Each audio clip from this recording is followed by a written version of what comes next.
अभी हम लोग सीखने वाले हैं कि लेज़र कैसे बनेगा। How to create a ledger in Tally Prime. अगर आपको कॉपी में लिखना है तो आप लिख लीजिएगा। हमने सबसे पहले कंपनी बना लिया, कंपनी के अंदर पासवर्ड वगैरह सेट कर लिए। अब हम एक लेज़र बनाने के लिए सीखेंगे। लेज़र का अर्थ होता है खाता खोलना, ठीक। यानी जिस चीज़ से भी हमारा ट्रांजैक्शन होगा, लेन देन होगा, उसको लेज़र में बनाना होगा। तो लेज़र बनाने के लिए हम क्रिएट के अंदर इंटर करेंगे। क्रिएट के अंदर जैसे ही इंटर करेंगे, एक क्वेश्चन था कि सर सब लेटर में एक एक्स्ट्रा बोल्ड बोल्ड क्यों दिख रहा है। इसका ये शॉर्टकट की होता है। यानी क्रिएट के अंदर घुसना है तो आप इंटर कर सकते हैं या फिर सी प्रेस कर सकते हैं। सी प्रेस करते ही घुस जाइएगा क्रिएट में। बाकी आप बैक करने के लिए आप जानते ही हैं, बैक करने के लिए आप स्किप कर सकते हैं, तो आप स्किप करके बैक जा सकते हैं। अदरवाइज आप क्रिएट में घुसने के लिए इंटर का प्रयोग कर सकते हैं और C4 क्रिएट का भी यूज कर सकते हैं। यानी आप बटन कीबोर्ड का C प्रेस करिएगा, क्रिएट के अंदर चले जाइएगा।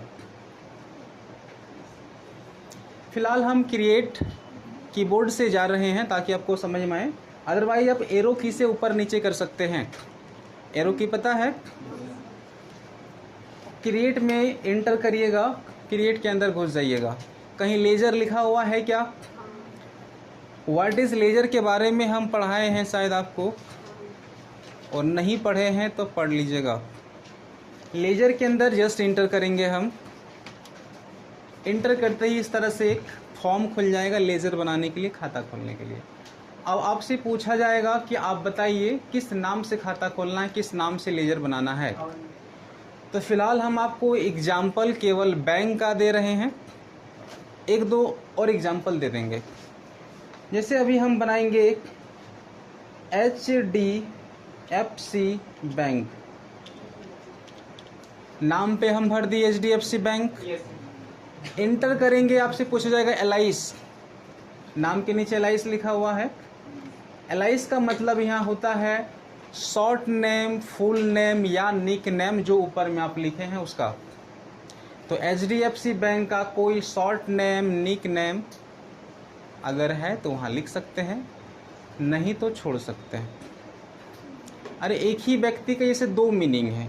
मान लेते हैं कि रिया कुमारी नाम हो गया, रोल नंबर हो गया 710, तो दो हुआ ना, एक ही जन का दो डिटेल्स है। तो फिलहाल के लिए HDFC को हमारा एलाइस कुछ नहीं डालना है। तो HDFC क्या है, इसका ग्रुप में आपको चूज करना होगा। देखिए यहाँ पे बहुत सारे ग्रुप है और ग्रुप का सही चूज करना बहुत मोस्ट इम्पॉर्टेंट है, यानी आप गलती नहीं ले सकते हैं। तो HDFC बैंक हमारा बैंक अकाउंट है कि नहीं है? तो देखिए बैंक अकाउंट यहाँ पे है, इंटर कर देंगे। बैंक अकाउंट लेते ही ऑटोमेटिक अकाउंट होल्डर नेम यहाँ पे आ जाएगा। देखिए यहाँ दिख रहा है। यहाँ इसके नीचे आपसे पूछा गया है अकाउंट नंबर, इसके नीचे IFSC कोड, इसके बाद एक कोई स्विफ्ट कोड है, ठीक है। इसके बाद ब्रांच नेम, अच्छा बैंक नेम, उसके बाद ब्रांच है। उसके बाद चेकबुक वगैरह सेट करना चाहते हैं या तो चेकबुक कॉन्फ़िगरेशन आप लेना चाहते हैं तो भी कर सकते हैं। चेकबुक कॉन्फ़िगरेशन का मतलब चेकबुक यहाँ से साइज वगैरह देके आप फिट करवा सकते हैं, माने चेक जनरेट भी होगा यहाँ से। अगर केवल आपको चेक नंबर वगैरह सेट करना है तो यहाँ से आप इसको यस करके वो भी कर सकते हैं। अब बताइए चेक नंबर कहाँ से कहाँ तक का है। तो कभी अगर आप रियलिटी कर रहे हैं तो ये सभी चीज़ें भर लीजिएगा। फिलहाल अगर केवल आपका एजुकेशनल पर्पस के लिए है तो इसको इंटर करते हुए सेव कर दीजिएगा, क्योंकि हमको अभी फ़िलहाल कहीं कुछ नहीं भरना है। यहाँ पे ओपनिंग बैलेंस का भी ऑप्शन दिया जाता है। ओपनिंग बैलेंस का मतलब है क्या आपका बैलेंस अभी है HDFC में कि नया खाता खुलवाए हैं। अगर नया खाता खुलवाए हैं तभी बैलेंस नहीं होगा, केवल तो हम अभी खाता खुलवा रहे हैं। और पहले से अगर पैसा है ओपनिंग बैलेंस तो यहाँ पे आप भर सकते हैं कितना बैलेंस, जैसे 1 लाख रुपये है तो 1 लाख भर देना। ये ऑटोमेटिक 1 लाख इस खाता में ऐड हो जाएगा, दिखने लगेगा 1 लाख।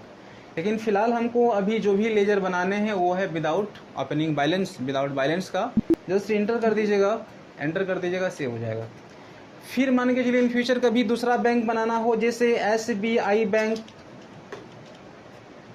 है ना, कौन सा अंडर में जाएगा इसका? बैंक अकाउंट ही जाएगा, क्योंकि ये भी तो बैंक अकाउंट है कि नहीं है ना। एंटर करके सेव कर देंगे। बाकी सभी कंडीशन तो सही पूछेगा जो पहले पूछता था, और जो कुछ भी लेजर आप बनाएंगे प्रत्येक ऑप्शंस को एक एक बार पढ़ के समझ लेना है। जरूरत है तो ठीक, नहीं तो नो करके आगे। एक और एग्जांपल हम आपको दे रहे हैं खर्च का। खर्च में जैसे आपने रेंट का एक लेजर बनाया होगा, रेंट एक्सपेंसेज बनाए थे। ये बैंक अकाउंट है क्या? नहीं है। तो ये वाला जो है ये आपका जाएगा इनडायरेक्ट एक्सपेंसेज, क्योंकि ये क्या है? खर्च है। तो खर्च इसके लिए इनडायरेक्ट एक्सपेंसेज, ये वाला। देखिए खर्च दो प्रकार के होते हैं, डायरेक्ट और इनडायरेक्ट। फिलहाल आपको इनडायरेक्ट में रखना है, और जस्ट इसको लेते हुए एंटर करते हुए सेव कर देंगे। देखिए अंडर ग्रुप के अनुसार उधर वाला पट्टी में खुलता है डिटेल्स। देखिए बैंक अकाउंट वाले में ज़्यादा खुल रहा था, इसे विशेष कुछ खुला हुआ नहीं है। इसका भी ओपनिंग बैलेंस आप भर सकते हैं, ठीक है। अगर कोई व्यक्ति बिजनेस स्टार्ट करता है, उसका नाम जो बनता है वो जाता है कैपिटल अकाउंट, जिसे आपने लिखा होगा नंदनी कपूर कैपिटल अकाउंट।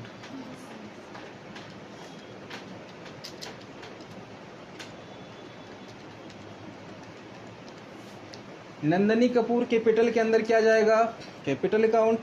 आप यहाँ से सर्च भी कर सकते हैं, जैसे हमको सी का लेटर कैपिटल जो चाहिए ना, सी फॉर कैपिटल, तो सी टाइप कर देंगे, सी है, खोज दिया कैपिटल, एंटर करते हुए सेव कर दीजिए।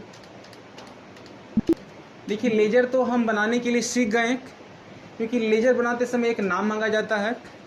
एलाइज जो यहाँ पे लिखा हुआ है ये ऑप्शनल है। अंडर ग्रुप मस्ट इम्पोर्टेंट है, ये गलती नहीं होना चाहिए। अगर गलती हो जाता है तो बैलेंस शीट गलत बताएगा। पता चला कि प्रॉफिट के जगह में लॉस दिखाने लगा, या फिर लॉस के जगह में प्रॉफिट दिखाने लगा, इंटर करके सेव कर देंगे। अगर आपको लगता है सर जो चीज़ें हम बनाएं उसको एडिट करना है तथा डिलीट करना है, तो टैली में कुछ भी चीज़ों को एडिट तथा डिलीट करने के लिए एक ऑप्शन आता है, वो है अल्टर। तो क्रिएट के नीचे तो अल्टर दिख रहा है कंप्लीटली, इसको इंटर करेंगे। क्या एडिट करना है? क्या बनाए थे अभी हम? लेजर बनाए थे, तो लेजर के अंदर में इंटर कर देंगे हम। अब देखिए हमने यहाँ पे 3-4 लेजर ऑलरेडी बना लिए हैं, और 2 ऑलरेडी बना रहता है। क्या बना रहा था? एक कैश पहले से बना हुआ रहा था, जो कि बना हुआ है, जो दिख रहा है वो हमने नहीं बनाया, और एक प्रॉफिट एंड लॉस अकाउंट ये पहले से बना रहा था। बोले सर का है? क्योंकि इसको पता है कि जब आप बिजनेस का ट्रांजैक्शन करेंगे, बिजनेस के हिसाब किताब करेंगे, तो कैश तो आएगा ही आएगा, और प्रॉफिट होगा या तो लॉस होगा, ये भी तो फिक्स है। लेकिन HDFC बैंक होगा, ये कोई फिक्स है क्या? नहीं, अदर बैंक्स भी हो सकते हैं। तो कोई भी लेजर जो आप बनाए हैं उसको अगर हटाना है तो उस पर इंटर करिए। आप एडिट भी कर सकते हैं, कहीं कोई दिक्कत है तो एडिट भी किया जा सकता है। और डिलीट करने के लिए कौन सा शॉर्टकट की लगेगा? Alt+D, ठीक है। लेकिन ध्यान देना है कि SBI का प्रयोग अगर आप कर लिए हैं, अभी तक हम प्रयोग नहीं किए हैं। प्रयोग का मतलब होता है कि ट्रांजैक्शन अगर कर लिए हैं, तो ट्रांजैक्शन करने के बाद खाता डिलीट नहीं होगा, उससे पहले ट्रांजैक्शन डिलीट करना होगा, उसके बाद खाता डिलीट होगा। मैंने प्रयोग करने के बाद Alt+D से डिलीट का ऑप्शन नहीं खुलेगा। हम इसलिए बता दे रहे हैं ताकि आपका माइंड में याद रहे। आप तो बोले सर तो बताए थे Alt+D से डिलीट होता है, तो हो ही नहीं रहा, इसका मतलब गलत बता दिया होगा। यूज्ड हो जाने के बाद Alt+D से डिलीट नहीं होगा, ठीक है, ध्यान रहे। हम फिलहाल इसको Alt+D से डिलीट कर देते हैं। देखिए यहाँ पे अल्टर से आपका एडिट और डिलीट का ऑप्शन खुलेगा, और बनाना है तो क्रिएट। अब डिपेंड करता है कि क्या बनेगा। फिलहाल तो इतना ही ऑप्शन खुल रहा है क्योंकि हम इतना ही फीचर्स को इनेबल किए हैं, नहीं तो बनेगा बहुत सारी चीज़ें। फिलहाल हम भी आपको बताएं वो है लेजर। तो लेजर बनाइए, फिर क्रिएट के अंदर लेजर बनेगा, और अल्टर वाले से एडिट तथा डिलीट होगा। कंप्लीट है, चलिए।